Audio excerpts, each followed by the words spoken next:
안녕하세요.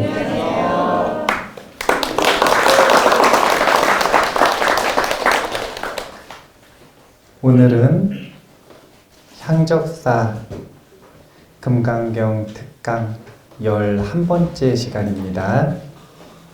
유튜브 기준으로는 22회차가 될 것 같습니다. 이제 오늘 그리고 다음번에 한 번 하면 12회차 특강이 마무리가 됩니다. 그래서 다음 주에 이제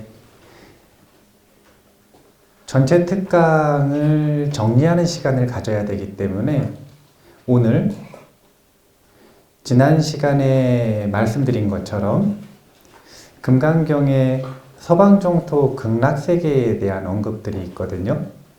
그래서 금강경은 정토를 어떻게 바라보는가 라고 하는 것에서 시작해서 이 경전을 어떻게 받들어 지녀야 하는가 라고 하는 부분까지 오늘 할 수 있는 만큼 하고, 그리고 마지막 시간에 정리하는 시간을 가지도록 하겠습니다. 자, 오늘 해야 될 내용이 많으니까 빠르게 가겠습니다. 자, 234페이지에 수보리존자의 12번째 질문입니다. 보이시죠? 같이 읽어볼게요. 불국토를 장엄하지 않는다면 어디에도 불국토는 있지 않을 것이다. 그렇다면 천분이나 되는 부처님들께서는 어디에 계시는가? 이 수보리존자의 질문, 이것은 어디서 나온 거냐면 이제 세친보살이 금강경을 주석하신 분들이 너무너무 많은데 우리는 대부분 중국에 있는 선사들, 스님들이 금강경을 해석한 것만 알고 계시잖아요. 근데 인도에서 거의 가장 먼저 금강경을 주석하신 게 세친보살이세요. 인도의 대논사죠. 대논사. 저는 세친보살님 되게 좋아하는데 이 세친보살은 이제 수보리존자가 부처님과 대담을 하는 형식에서 수보리존자가 표현해서 의심을 질문하진 않았지만 마음에 품고 있는 질문을 부처님께서 그 의심을 끊어주기 위해 답변을 하는 방식으로 금강경이 설해졌다. 이렇게 보신 거예요. 그래서 세친보살이 그 경전 가르침 구절구절마다 어떤 의심을 일으켰는지에 대해서 지금 밝히고 있는 겁니다. 그러니까 지난 시간에 보살이, 특히 금강경을 공부하는 보살이 이 반야바라미를 중심으로 정토를 장엄한다라고 하는 건 어떤 문제인가? 이것에 대한 이야기를 했단 말이에요. 그런데 불국토를 장엄하지 않는다면 이렇게 표현을 했는데 어떻게 알아들은 거냐면 장엄이 인테리어라고 생각하는 거예요. 장엄을 인테리어라고 생각하는 거예요. 그러면 장엄을 하지 않는다, 이건 무슨 얘기냐면 공간을 아름답게 꾸미거나 건물을 짓거나 이런 불사를 안 한다는 거죠. 보살은 그런 불사를 하는 게 아니라는 거예요. 어떤 이야기를 한 거냐면 보살은 오직 무주상보시의 훈련을 통해서 자기 마음의 보리심을 증장시키면 그것이 바로 보살의 불국토를 장엄하는 것이다.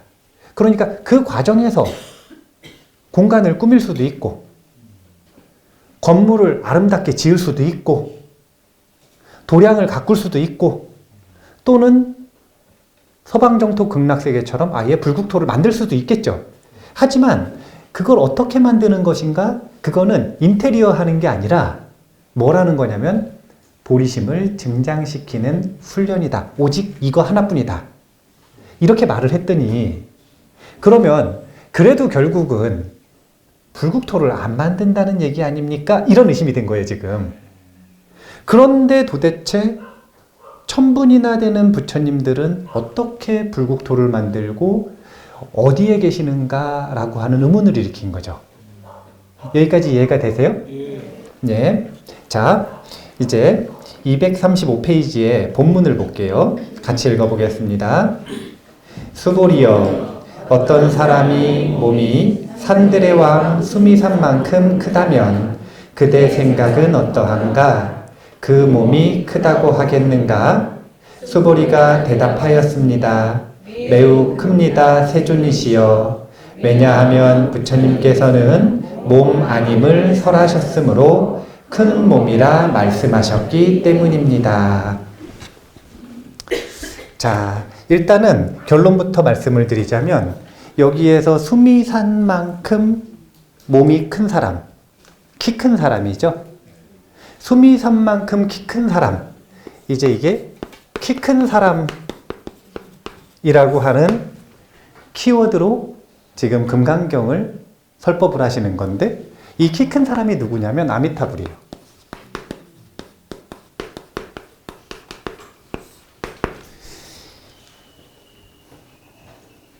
기억을 되짚어 보세요. 금강경은 보살승 운동을 주도하는 사람들의 텍스트, 교재였습니다. 보살승 운동을 하는데 그 보살승 운동을 할 때 사상의 기준이 필요했어요. 그리고 그 사상의 기준으로 금강경이라고 하는 텍스트가 결집이 됐습니다.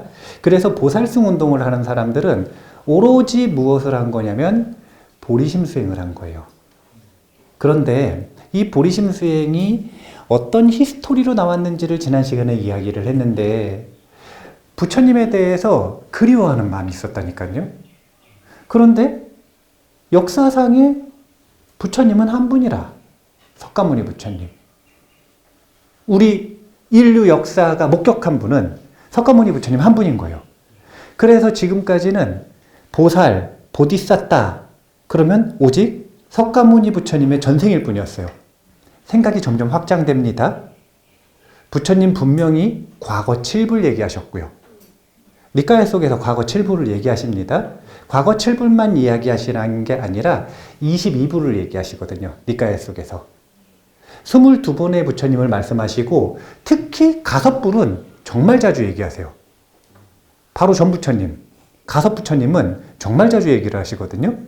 그러면 그렇게 부처님들이 많으셨다면 보살님들도 많을 것이다 라고 하는 생각이 드는 거고, 부처님 돌아가시고 나니까 이 생각이 점점 확대되어서, 그러면 과거에도 1000불, 현재에도 1000불, 미래에도 1000불, 3000불이 계시다 그러는데 그럼 그 모든 보살님들은 어디 계시나? 이런 사상이 나온 거예요. 이 과정에서 타방에 있는 지금 이 순간의 부처님들을 떠올리기 시작한 거거든요. 그게 동쪽에 계시는 부처님, 서쪽에 계시는 부처님, 북쪽에 계시는 부처님, 남쪽, 그리고 중앙에 계시는 부처님까지. 그 중에서 서방정토가 인기가 제일 많았다는 거예요. 서방정토 아미타불. 그 당시에 이 보살승 운동의 텍스트인 금강경이 설해지는 그 느낌, 상황을 생각을 해보면 주로 어디서 이 경전이 결집이 되었냐면, 스님들이 물론 설법을 해주시지만 그 이야기가 서로 이 첨삭을 오가는 과정이라고 하는 걸 보면 불탑에서 이루어졌어요. 불탑. 오늘 이따가 사리탑에 대한 이야기도 할 거거든요. 근데 불탑 근처에서 이루어진 거예요. 이유는 다른 게 없어요. 그때 당시에 보살승 운동을 한 그분들은 절이 없었어요. 그러니까 개척포교당이라, 개척포교당. 요즘으로 치면은 개척포교당인 거예요. 그냥 이미 사찰을 다 가지고 있고 신도들을 다 거느리고 있는 세력은 부파불교였고, 설일체유부. 그런데 이 설일체유부의 마음에 들지 않는 부분을 발전시키면서 나온 게 지금 이 보살승 운동인데, 보살승 운동을 하시는 분들은 절이 없었어요. 그러니까 어디 가서 설법을 한 거냐면 관광지. 석가모니 부처님이 그리워가지고 찾아오는 성지순례 오는 그 관광지. 거기가 어디면 불탑이요. 거기서 설법을 한 거예요. 거기서. 그러면 그 당시에 그 관광지에 온 사람들이 인도 전역에서 유행하는 종교 그리고 불교 사상들에 대해서 관심 있는 부분들이 있었겠죠. 그 중에 하나가 정토 사상이었던 거예요. 그 중에 하나가. 그 당시에 이 정토 사상이 가장 빠르게 흥기하고 있는 불교의 사상 중에 하나였습니다. 그런데 아미타불에 대한 이야기를 듣는데 우리나라에서 이 서방정토 극락세계에 대한 사상은 설법을 많이 하시는 편이에요? 안 하시는 편이에요? 우리나라에서. 안 하시지 않아요. 설법을 안 들으신 거지. 그만큼 설법을 안 들으셨다는 거예요. 아니 세상에 그 니까야 이후에 대승경전에서 3분의 1이 정토 사상이에요. 3분의 1을 차지하는 게 정토, 서방정토에 대한 이야기예요. 인류 역사, 불교 사상 중에서 가장 인기 있던 사상이 아미타불, 서방정토 극락세계에 대한 이야기라. 그러면 이런 서방정토 극락세계에 대한 이야기의 설법이 그렇게 많고 그렇게 많은 설법을 하면 잘 알아야 돼요? 잘 몰라야 돼요? 자, 아미타불 어떤 분인 줄 아세요? 모르죠. 이렇게 설법을 많이 하는 사회에서도 모르잖아요. 그러면 그 당시에 아무리 정토 사상이 인기가 있어도 관광지에 오는 사람들이 그냥 이렇게 얼핏 듣기에 아미타불이라는 문이 있고 저기 서방정토 극락세계라고 하는 데가 진짜 유토피아다. 진짜 좋은 곳이다. 이상향이다. 이런 얘기를 듣기는 했지만 정확히 모르잖아요. 그러니까 그냥 아미타불 하면 그때 당시에 아주 키가 큰 사람 이런 이미지가 있었던 거예요. 이게 왜 그러냐면 서방정토 극락세계에 대해서 설법을 한 경전들 중에서 제가 제일 좋아하는 논전은 이제 세친보살이 세친보살을 좋아하는 것 같아요. 세친보살이 이제 이 정토세계에 대해서 주석을 하신 게 있거든요. 왕생계라고 하는 개송이에요. 짧은 개송. 근데 그 짧은 개송 속에 보면은 이 아미타불에 대한 다양한 내용들이 나오는데 제가 왕생계를 첫 번째로 좋아하고 그 다음에 경외전적이라고 하는 설법집이라고 해야 될까요? 설법집 중에서는 이 관정스님의 극락유람기라는 게 있어요. 이 스님이 지금 살아계시나 돌아가셨나 모르겠네요. 최근까지 살아계셨었는데 중국 스님인데 어느 날 실종이 되셨어요. 6년 뒤에 나타나셨거든요. 근데 이 스님이 실종되시기 전에도 선정력이 아주 깊고 신통이 자자한 분이셨어요. 그런데 나중에 알고 봤더니 6년 동안 어디 갔다 오셨냐고 물어봤더니 천상하고 극락세계를 다녀오시는 거예요. 관세음보살이 함께 가자 그래가지고요. 본인은 한 일주일도 안 갔다 오셨는데 갔다 오니까 6년이 지나 있는 거예요. 그래가지고 극락세계에 갔다 오신 내용을 그대로 전 세계에서 설법을 하시고 그리고 극락세계에서 아미타 부처님이 그때 그분은 중국 분이니까 중국에 있는 불자들이 이렇게 정토연부를 해야 한다라고 배워온 거 그대로 전 세계에다가 정토연부를 하는 방법을 알려주면서 다니시는 거예요. 근데 그게 이제 우리나라에도 단행본으로 나왔어요. 극락유람기라고. 그런데 그 극락유람기에 보면 아미타불을 만나는 장면이 있어요. 처음으로 아미타불을 만나는 장면. 그 장면이 뭐냐면 관정스님이 관세음보살이 어디를 가자 그러셔가지고 갔는데 무슨 절벽 같은 데를 데려간 거예요. 이렇게 큰 산이 있는 황금산이 있는 곳을 딱 데리고 가셨어요. 그래가지고 여기는 뭔가 그리고 아주 큰 황금산이 있으니까 야 극락세계에는 야 수미산보다 높은 이런 황금산이 있구나 싶어가지고 뭔가 이렇게 보니까 관세음보살님이 질문을 하십니다. 눈앞에 있는 존재가 뭐로 보이나? 그러니까 황금산입니다. 이렇게 말했어요. 그러니까 내가 하라는 대로 연부를 해봐라 라고 얘기하시니까 연부를 하니까 갑자기 관정스님이 키가 커지기 시작해요. 그래가지고 키가 어느 정도 딱 커지고 보니까 아미타 부처님의 엄지발가락 끝을 보고 있었던 거예요.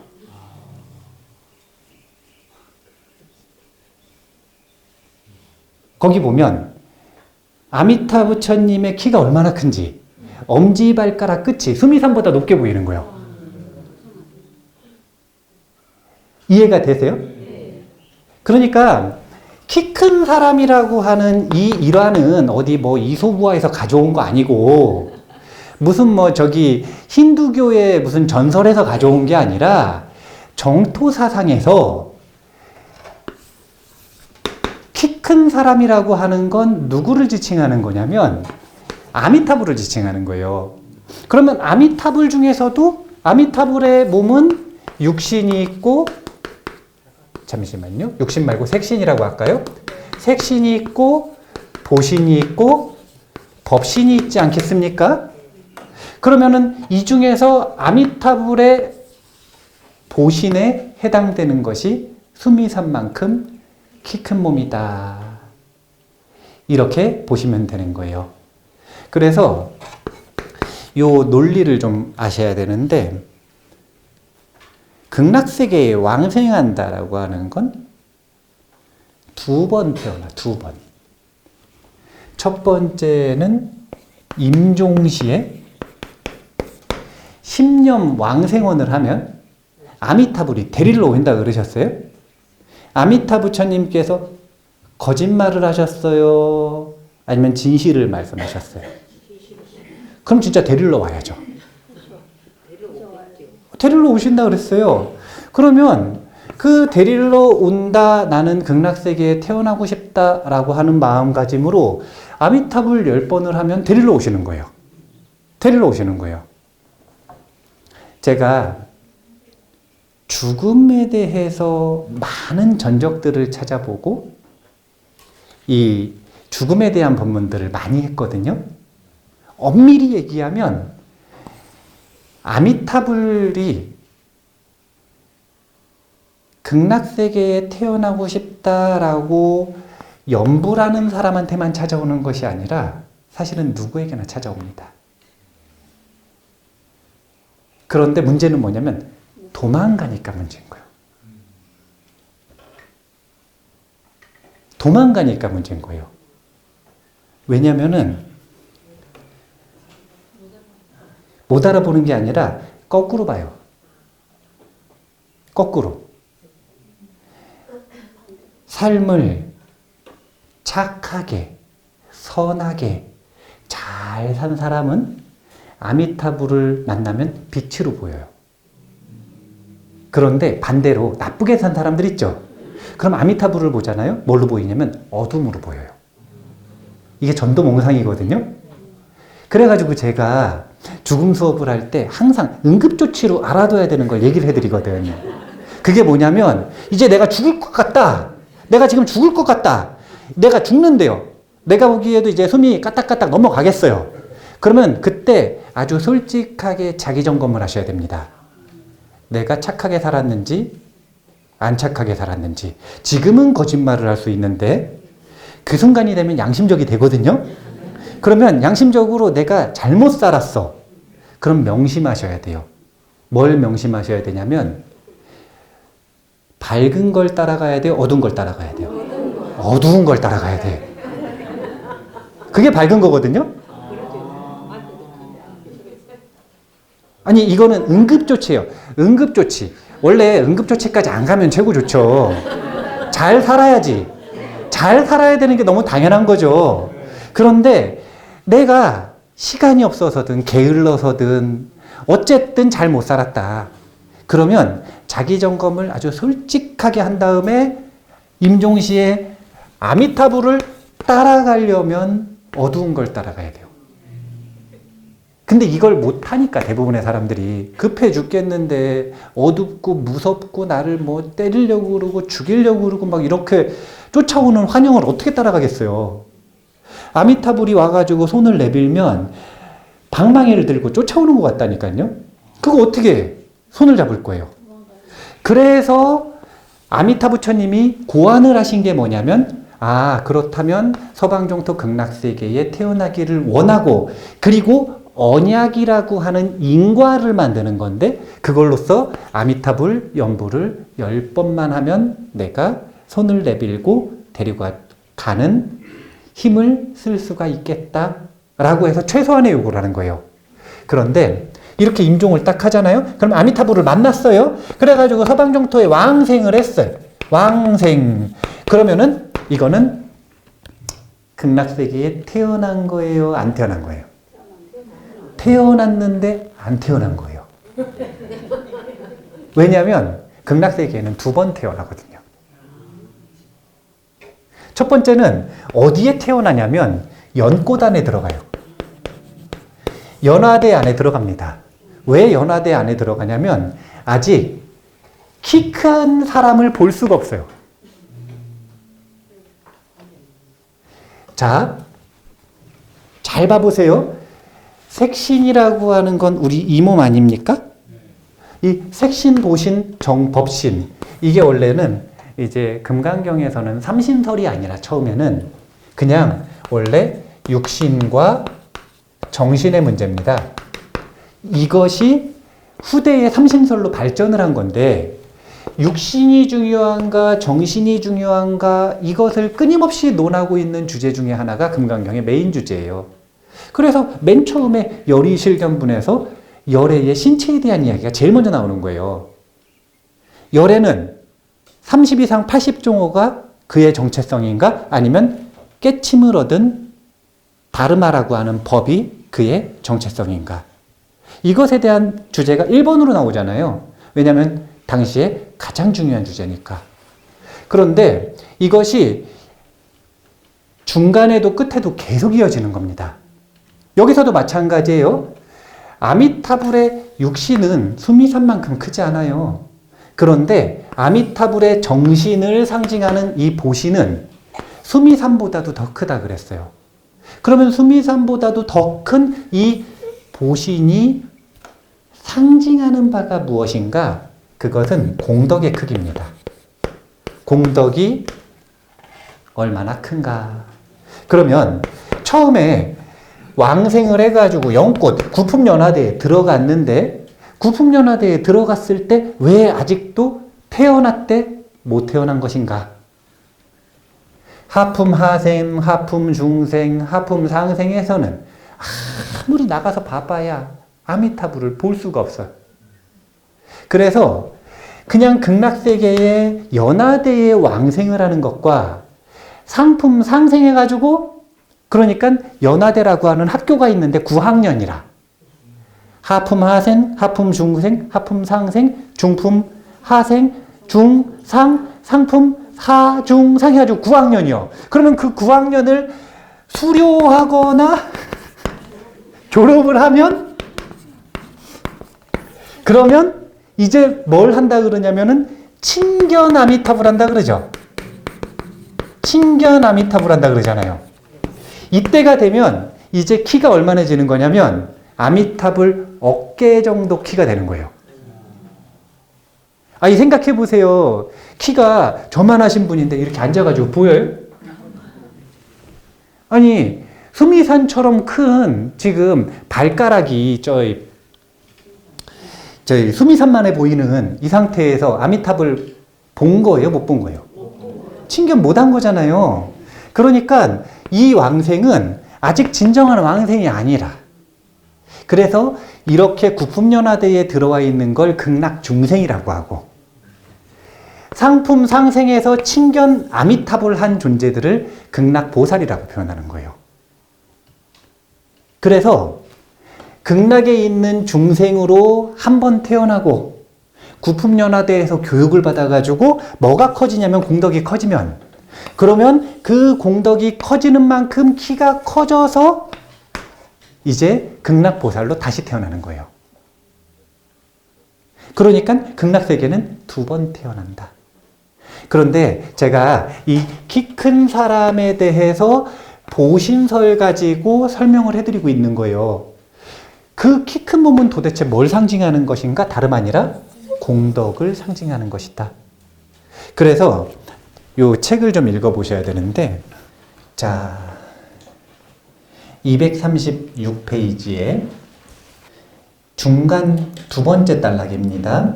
한번 읽어볼게요. 이번에는 좀 더 자세하게 상상할 수 있도록 경전의 기록을 근거로 수미산의 키를 한번 측량해 보겠습니다. 수미산의 키는 84,000유순이라고 기록되어 있는데 1유순은 대략 11km 정도 된다고 합니다. 그럼 수미산의 키는 약 92만 4,000km가 되는 것입니다.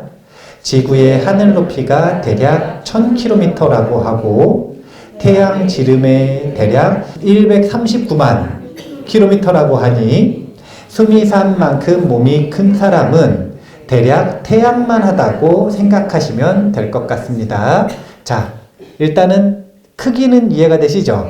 자, 그 다음에 또 봐보세요. 어디를 보시면 되냐면 뒷페이지 237페이지에 이번에는 3번째 극락세계에 태어나는 여기 있죠? 자, 이 부분 읽어볼게요. 극락세계에 태어나는 중생들은 구품연화대에서 살아간다고 합니다. 이곳은 일종의 극락학교 기숙사인데 그곳을 졸업하고 나오면 극락과 온 법계를 자유롭게 다니면서 중생을 구제할 수 있는 힘을 얻습니다. 구품연화대 학교에서 가장 저학년인 하품 하생의 연꽃은 어린아이 1명 정도가 들어갈 수 있는 크기라고 합니다. 그리고 품이 올라갈수록 연꽃의 크기는 커진다고 합니다. 상품 하생만 되어도 그 연꽃의 크기가 한반도 정도의 크기가 된다고 하는데 왜 이렇게 큰 것일까요? 그것은 연꽃 안에 살아가는 중생의 키가 커졌기 때문입니다. 이 키가 바로 수행 공덕의 크기인 것입니다.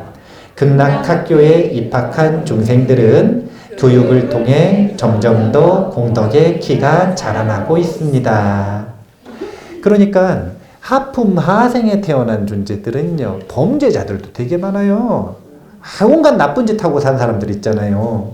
근데 이 사람들이 죽기 직전에, 임종하기 전에는 지푸라기라도 잡고 싶거든요. 그래가지고 설법을 들으면 그 나쁜 마음에서 선한 신심이 가끔 생기기도 해요. 그래가지고 참회하는 거라. 그리고 나도 극락세계에 태어나고 싶다 이런 마음이 드는 거예요. 그래서 신심을 가지고 간절하게 수행을 하면 그러면 극락세계에 태어나기도 하는 거예요. 근데 그렇다 그래서 악업이 죄업이 다 사라질까요? 안 사라질까요? 갑자기 공덕이 커져요? 안 커져요? 안 커져요. 공부 못하는 사람이 서울대에 특례 입학했다고 갑자기 공부를 잘하진 않잖아요. 실력은 그대로라.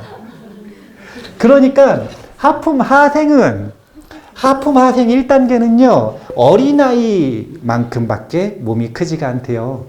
그래서 보통 하품 중생들을 묘사하는 장면들을 보면 다 동남 동녀라 그러는 거라. 동남 동녀들이 똑같이 생겼어요. 다 똑같이 생겨가지고 낮에는 나와가지고 이 설법 듣고 놀고 그때는 자기가 하던 이 바로 전생의 습관들을 그대로 한대요. 축구 좋아하면 가서 축구 차고, 다른 거 노래하는 거 좋아하면 저기 가서 노래 부르고 춤추고 그러고 논답니다. 그냥 하루에 일정한 시간에 보살님들이 돌아가면서 선생님 교육하러 오시는데 그럼 같이 이제 경전 공부하는 거예요. 그러고 나서 저희 동자만한 연꽃방에 들어가가지고 거기서 뭘 하냐면 꿈을 꿔요. 계속 꿈을 꿔요. 무슨 꿈을 꾸냐면 해결 안 된 감정과 해결 안 된 죄업, 해결 안 된 업을 해결하는 꿈을 계속 반복해서 꾸는 거예요.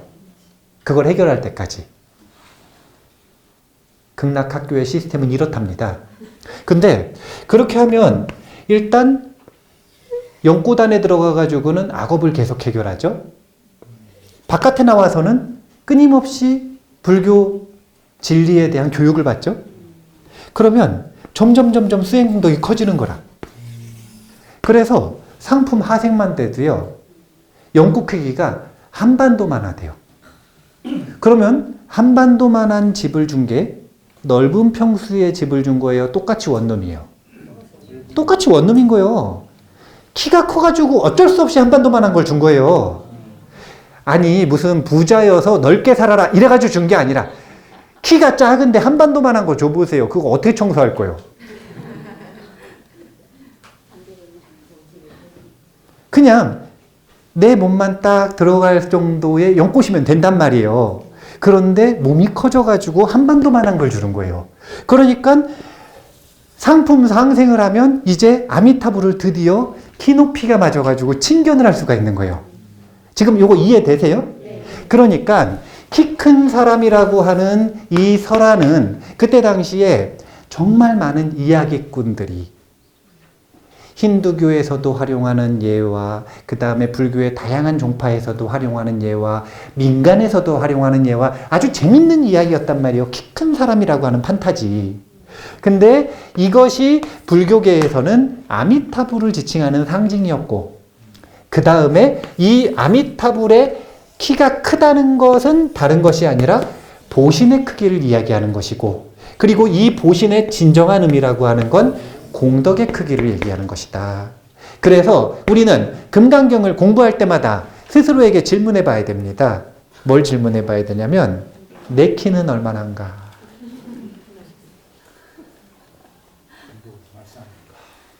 내 공덕은 얼마나인가? 내 키는 얼마나인가? 자, 육신의 키는 짧은 사람이 길어지나요? 안 길어지나요? 안 길어지죠. 근데 보신의 크기는 끊임없이 커집니다. 또 반대로 작아지기도 합니다. 작아지기도 하는 거예요. 이 보신의 크기는 끊임없이 오르락 내리락 합니다. 사람들은 기왕이면 우리 현대사회를 외모지상주의라고 하지 않습니까? 외모지상주의에서 얼굴 모양만 중요해요? 몸 모양도 중요해요. 그럼 몸 모양 중에서는 뭐니 뭐지 해도 일단 좀 커야 되잖아요. 막 3m 이러면 좀 곤란하고 너무 괴물 같으면 그건 좀 곤란하고 상식선에서 좀 크면 좋잖아요. 그러면 생각해 보세요. 키 큰 사람이 자신감이 있어요? 작은 사람이 보통 자신감이 있어요?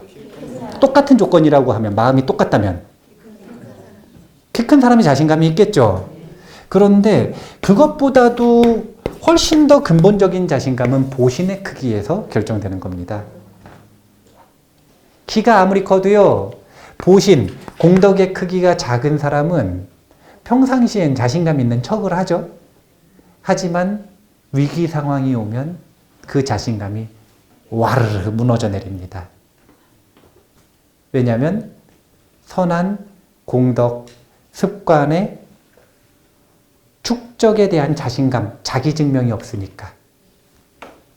그래서 불자들은 이 금강경 공부를 하실 때마다 키 큰 사람 이야기가 나올 때마다 아미타불을 떠올리시면서 당연히 극락세계에 왕생하고 싶은 생각도 하셔야 되지만 그것보다 더 중요한 것은 나는 과연 공덕의 크기가 얼마나 되는가?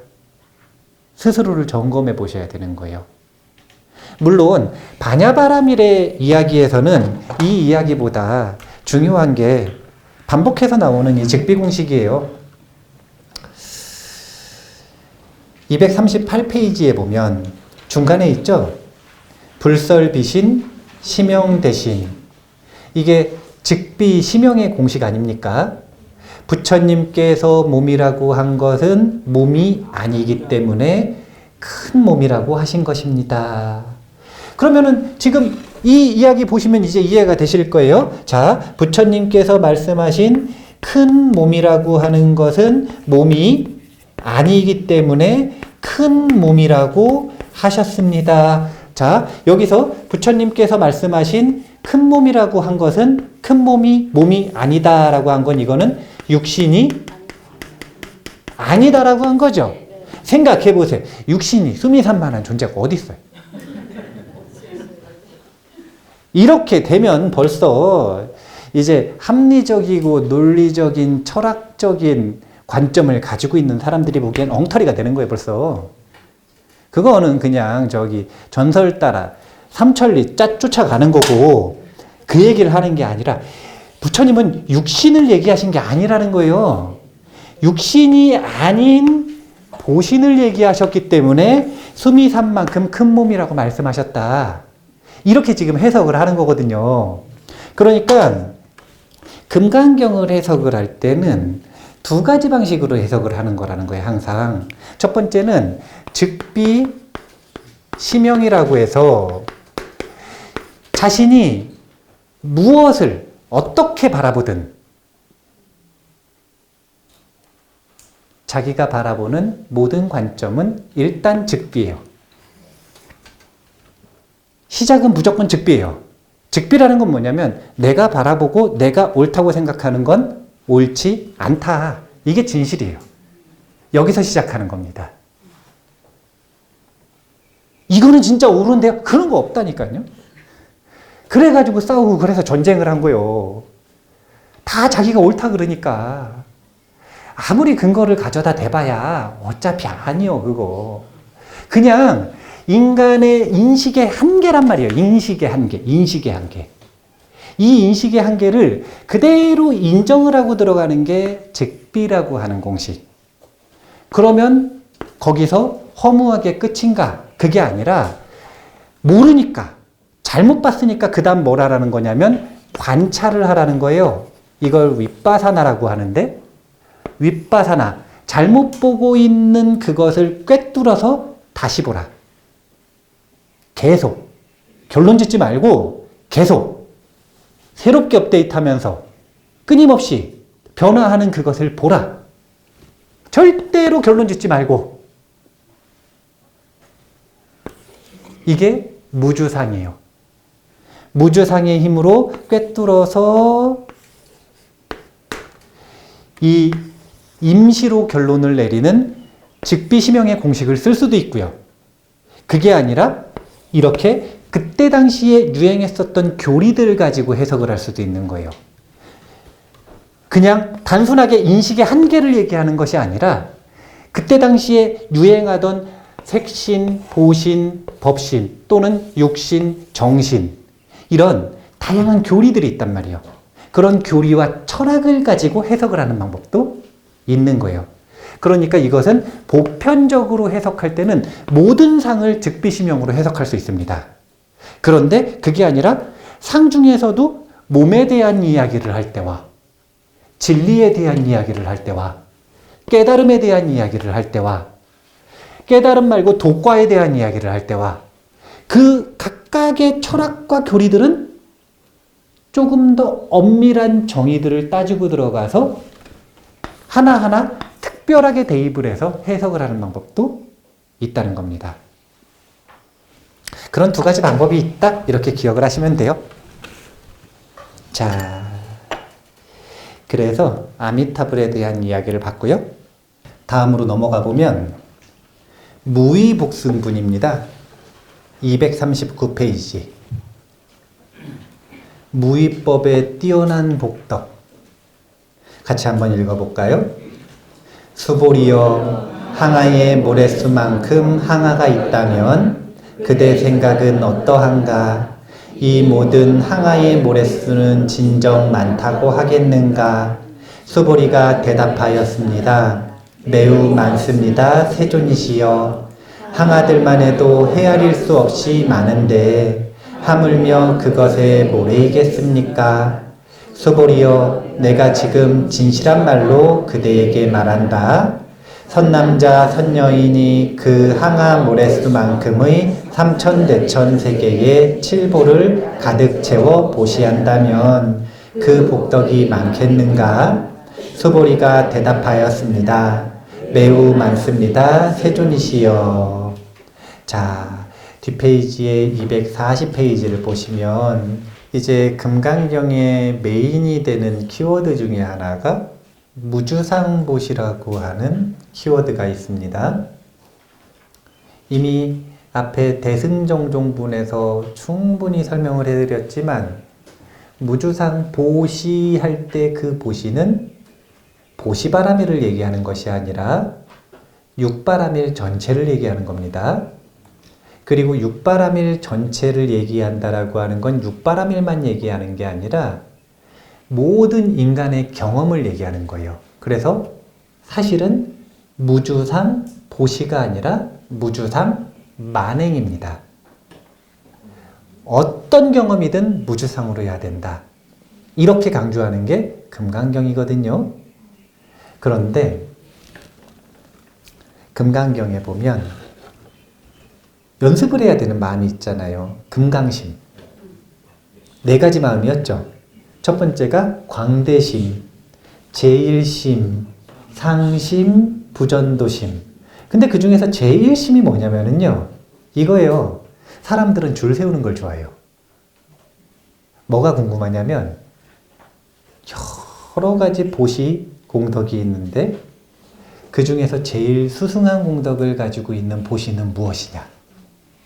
이거 중요할까요? 안 중요할까요? 솔직하게 얘기해 보세요. 중요한가요? 안 중요한가요? 네. 그래가지고 이게 얼마나 중요한지 그 보시 공덕 측량법이 나온 거 아닙니까? 그게 뭐냐면 삼륜청정이라고 하는 측량법이잖아요. 그런데 그 삼륜청정이라는 게 처음부터 교리로 정리가 되어 있는 것이 아니라 원래는 부처님께서 말씀하시는 니까야 속에 삼륜청정의 원음이 되는 가르침들이 있어요. 제가 그 내용을 조금 소개를 해드릴게요.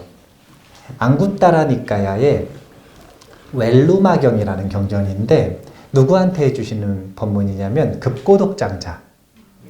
급고독장자한테 해주시는 법문이거든요.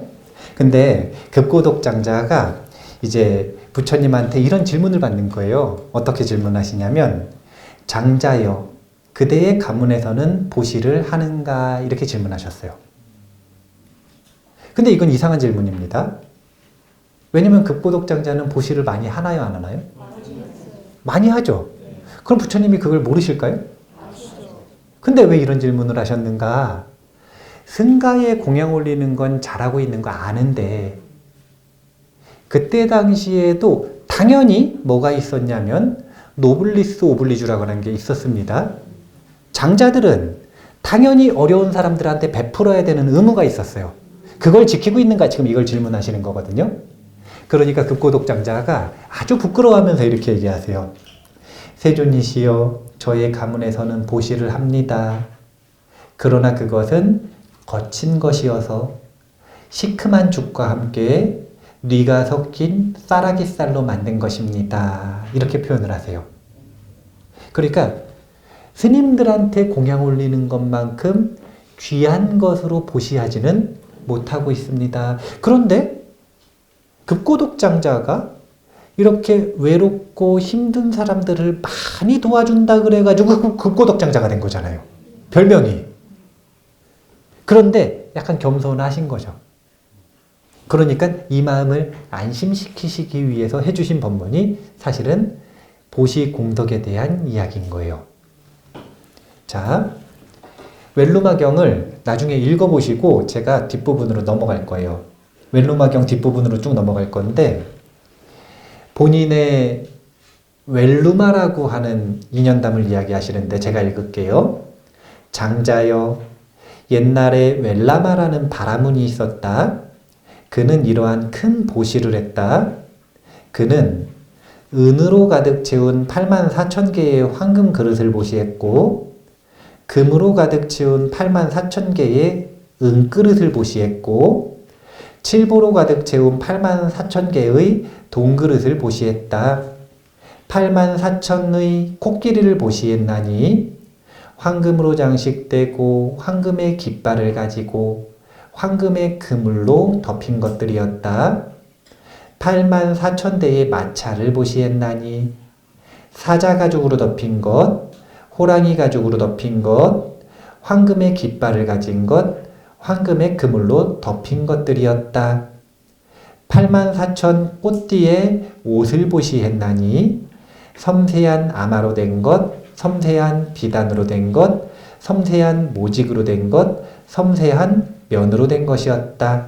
하물며 먹을 것과 마실 것, 즉 딱딱한 것, 부드러운 것, 액즙, 주스에 대해서는 더 말해 무엇하겠는가? 그것은 마치 강처럼 흘렀다. 제가 중간에 많이 생략했어요.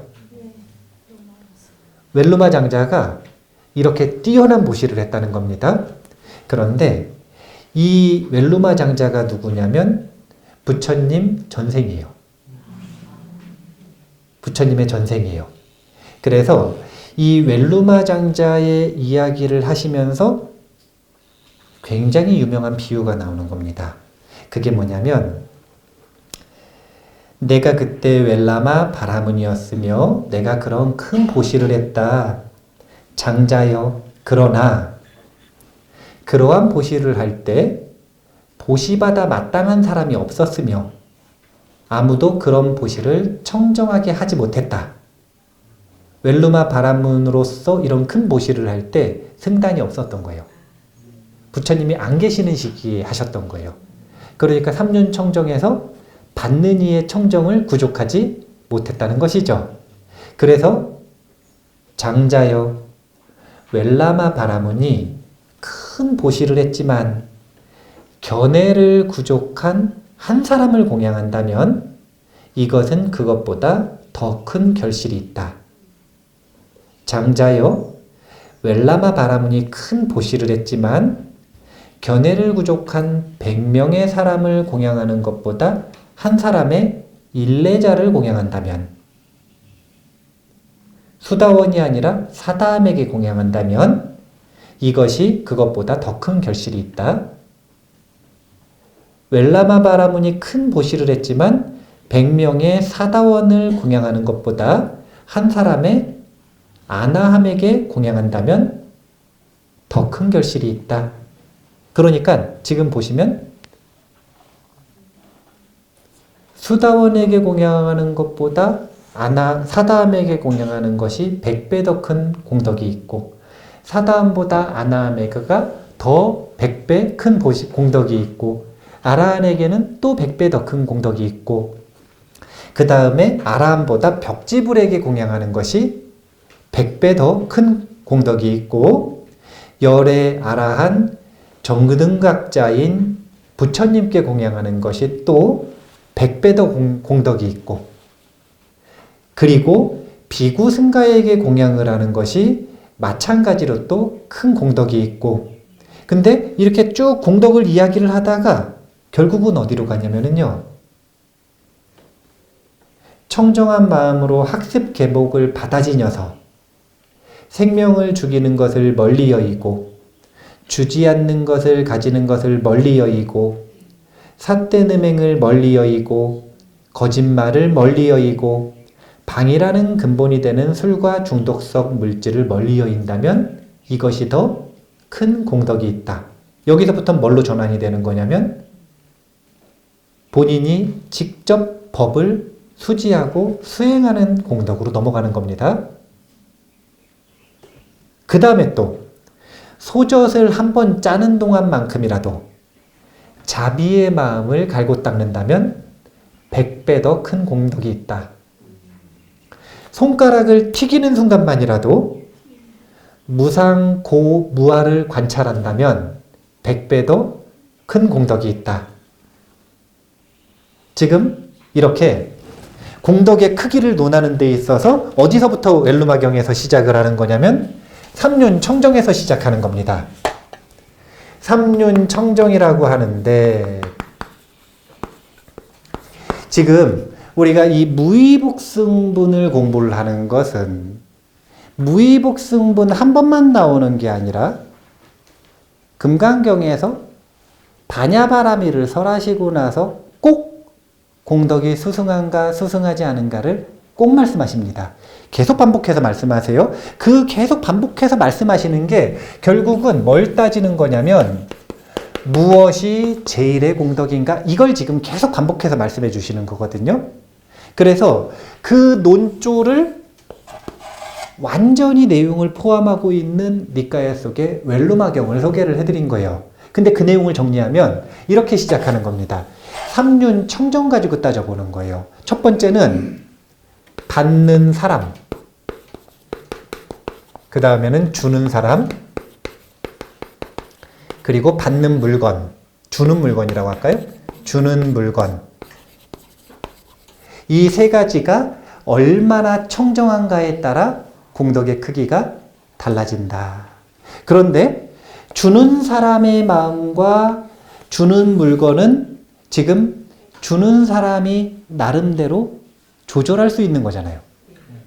그런데 받는 사람은 본인이 조절할 수 있는 권한이 그렇게 크지가 않죠. 줄 수 있는 분들이 많지가 않으니까. 그러니까 나머지 공덕의 크기를 결정을 할 때 이 받는 사람의 어떤 차별이 있는지를 쭉 얘기를 해주시는 겁니다. 처음에는 재물을 보시를 하는데, 재보시를 하는데, 이 재보시를 할 때도 받는 사람에 따라 범부에게 주는가, 수다원, 사다함, 아나함, 아라한 중에 누구에게 주는가에 따라 계속 100배씩 공덕이 커집니다. 근데 그러다가 어느 순간 전환이 돼버리죠. 그게 뭐냐면 열애에게 공양을 올리는 것보다도 본인이 오계를 받아 지녀서 삶에서 실천한다면 이것이 더 큰 공덕이 있다.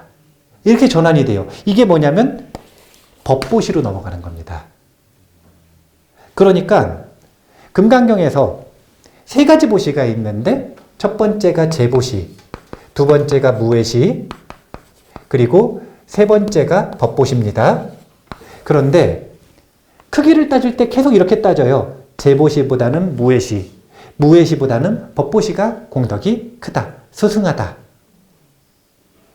이 논리가 금강경에서 처음 만든 게 아니라 이미 부처님 당시부터 공공연히 부처님께서 자주 설법하시던 내용이라는 거예요. 제가 이 웰루마경을 끌고 와가지고 이 이야기를 해드리는 건 금강경이 후 500세에 보살승 운동을 위해 결집된 텍스트가 맞지만 갑자기 하늘에서 없던 가르침이 떨어진 게 아니라 금강경이 모든 대승경전 중에 가장 초기 경전 느낌을 그대로 담고 있어요. 가장 초기 경전에 가까운 느낌을 담고 있어요. 왜냐하면 극초기 대승경전이니까요. 극초기 대승경전이니까 아직 대승이라는 말조차 쓰지 않는 시기, 그때의 대승경전이니까요. 그래서 이렇게 초기 불교의 가르침을 그대로 전승을 하고 있는 겁니다. 그러니까 재보시보다 무예보시보다 법보시가 더 수승하다라고 하는 이런 가르침은 부처님께서 직접 말씀하신 내용과 일치한다. 이런 것들을 웰루마경을 꼭 읽어보세요. 안구따라니까에 있습니다. 웰라마경 이렇게 쳐보시면 나옵니다. 예. 그래서 이 무예보시가 얼마나 큰가, 무의 공덕이 얼마나 큰가, 이것은 242페이지에 이 내용을 읽고 첫 번째 시간 결론을 짓겠습니다. 여기 본문 있죠. 부처님께서 수보리에게 말씀하셨습니다. 선남자 선여인이 이 경에 사쿠게만이라도 받고 지니고 다른 사람을 위해 설해 준다면 이 복이 저 복보다 더 뛰어나다. 그러니까 웰라마경에서의 가르침을 그대로 본다면 사실은 받고 지니기만 해도 겐지스강의 모래수만큼 목숨을 보시하는 것보다 더 공덕이 수승하다. 이겁니다. 그런데 보살승 운동에서는 사쿠계를 받아 지니는 것에서 끝나는 게 아니라 다른 이에게 권선하고 권장하고 전달하기를 강조하셨어요. 그게 보살승 운동의 진리를 받들어 수지하는 태도거든요. 그래서 이 부분은 다음 시간에 자세하게 얘기하고, 무의공덕이 왜 수승한가? 여기 첫 번째 세 줄만 읽어보겠습니다. 배고픈 사람이 있습니다. 그에게 물고기 한 마리를 선물하시겠습니까? 아니면 물고기 잡는 법을 알려주시겠습니까? 유의공덕과 무의공덕을 비교하는 것은 이와 같은 논리입니다. 자, 물고기 한 마리를 선물해 주시겠어요? 물고기 잡는 법을 선물해 주시겠어요? 저 같으면 일단 물고기 한 마리를 선물해 주고, 배 불러지고 여유가 생기면 그 다음에 물고기 잡는 법을 알려줄 것 같습니다. 그런데 그것은 그 사람과의 관계에서 지금 놓여진 조건에서의 순서일 뿐이지, 뭐가 더 수승하고 뭐가 더 옳고 뭐가 더 공덕이 큰 일인가를 따져본다면, 공덕이 크다는 건 뭐가 더 항구적이고 영구적인 이익을 주는가, 이걸 따져보는 거예요. 물고기 한 마리를 주는 건 한 번의 생존을 보장해 주는 거죠. 하지만 물고기 잡는 법을 알려준다면 이것은 삶을 지속해서 본인이 자력으로 생존을 유지할 수 있는 방법을 알려주는 거죠. 물고기 잡는 거 살생이니까 다른 얘기로 해보면, 뒤에서는 제가 243페이지의 두 번째 문단에 빵 공장으로 비유를 했는데, 빵 하나를 선물 받는 것과 빵 공장 주인이 되는 것. 자, 유의공덕은 빵을 생산해가지고 빵을 하나 주는 거예요. 이게 뭐냐면 제보시. 빵을 하나 이렇게 주는 거예요. 사가지고. 근데 만약에 가능하다면, 무의공덕은 뭐냐면요, 빵 공장을 운영해가지고 사업하는 방법을 알려주는 거예요. 그러면 빵을 하나 주는 건 빵 하나 결과가 생기고 끝이죠. 이 공덕이 클까요? 아니면 밤낮 없이 빵이 계속 생산되는 공덕이 클까요? 그러니까 제1심이라고 하는 저 공덕을 따지는 방법은 왜 도대체 법보시가 더 수승하다고 하느냐. 그것은 생존을 일회성으로 돕는 것이 아니라 생존하는 법, 그리고 생존을 넘어서 고통에서 완전히 벗어나 궁극의 행복을 얻는 방법까지 알려주는 내용이 포함되어 있는 게 법보시이기 때문에 그래요.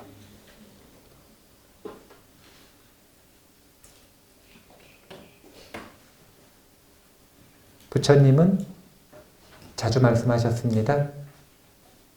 우리가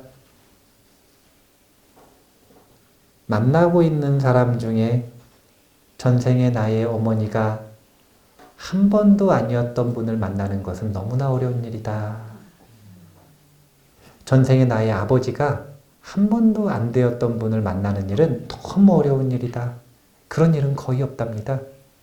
전생에 나의 가족이었고 자녀였고 애인이었고 친구였고 형제였고, 근데 기억을 못해서 막 싫어하는 거예요. 기억을 못해가지고요, 싫어하는 걸 넘어서 때리기도 하고 욕하기도 하고요, 질투하고 모함도 막 하고요, 죽으라고 막 그러고, 나중에 기억나면 큰일 나는 거거든요.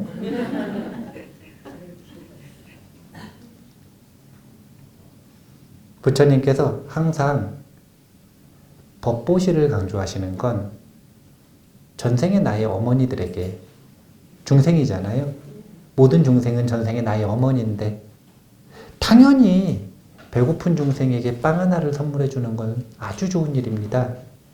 정말 훌륭한 일입니다. 안 하는 것보다 훨씬 좋은 일이에요. 그런데 거기서 멈출 것이 아니라,